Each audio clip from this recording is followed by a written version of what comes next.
The Lagos State government has been highlighting what it is doing to support youths in the southwestern state.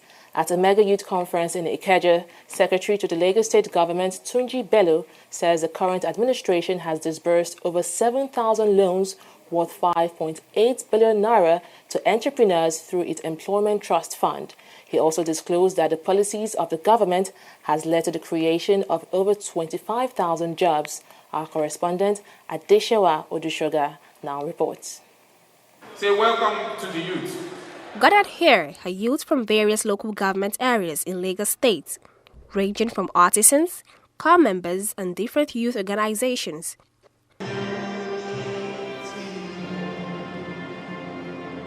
They are here to mark the 2018 International Youth Day with the theme Safe Spaces for Youth. The event, which is being organized by youth advocacy group Rise Networks, focuses on youth education, economic empowerment, and youth inclusion in politics. Addressing the gathering, Secretary to the Lagos State government, Tunji Bello, highlights what the government has been doing for its young citizens. As we work to provide safe places, we have devoted a lot of attention and investment to the economic engagement and enablement of our youths.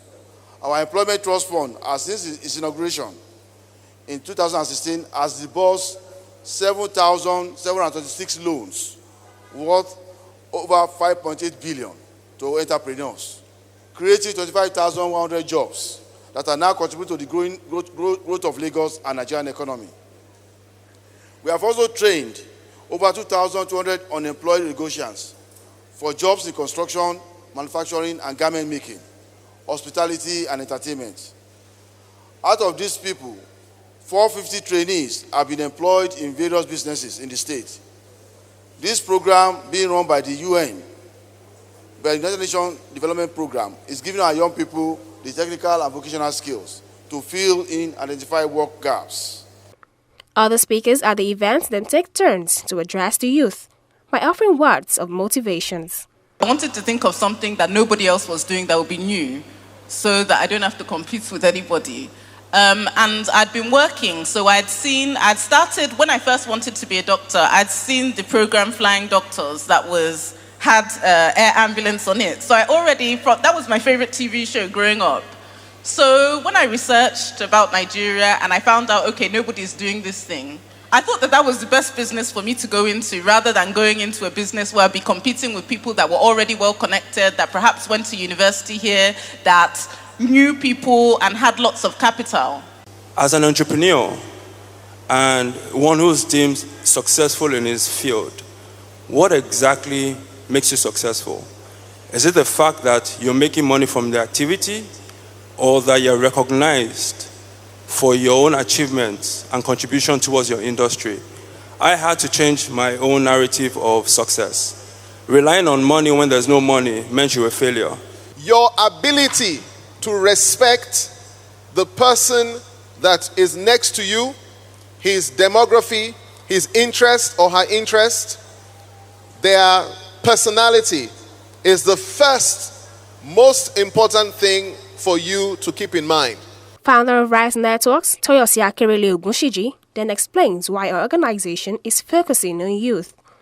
What we at Rise Networks decided to do was to rehash that conversation and mainstream it around how do we create safe spaces for young people through education, through economic empowerment, and through political inclusion.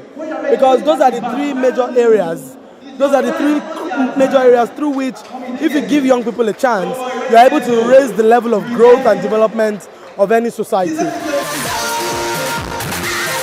Elsewhere in town, a similar event was taking place almost simultaneously. Here, it's not just all talk. The youths are treated to a concert tagged Music and Message. Organizer says the event, which is a blend of entertainment and motivational talks, is to remind young people that they have a vital role to play in every sector of the society. I believe that with the youth, we need to come together and celebrate our strengths, and also try and see how we can also use that same strength to bring in some solutions to our society, our community, and all that. And that's one of the more reasons why we came up with this concept, just to celebrate International Youth Day. which is being submitted everywhere in the world. We are having a message. It's just not only basically about music or whatever, not only for fun. One message we have here today is that we should learn to be our brother's keeper. We should love one another, and moreover, we should try to build this nation. James came all the way from South Africa to witness these events. He says, aside entertainment, it will help shift the focus of youth to something more positive. I think probably one of the most important things is creating opportunities for the youth, and also giving them a space to enjoy, and showing them that there is opportunity and that there is hope out there. You know, Nigeria is a country that has about 60% unemployment.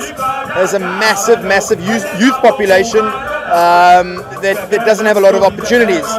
An event like this is bringing exposure and relevance to the fact that there is hope and there are opportunities out there, and giving the youth an alternative to doing negative things in society. Official records show youth make up over 60% of Nigeria's growing population of about 180 million people.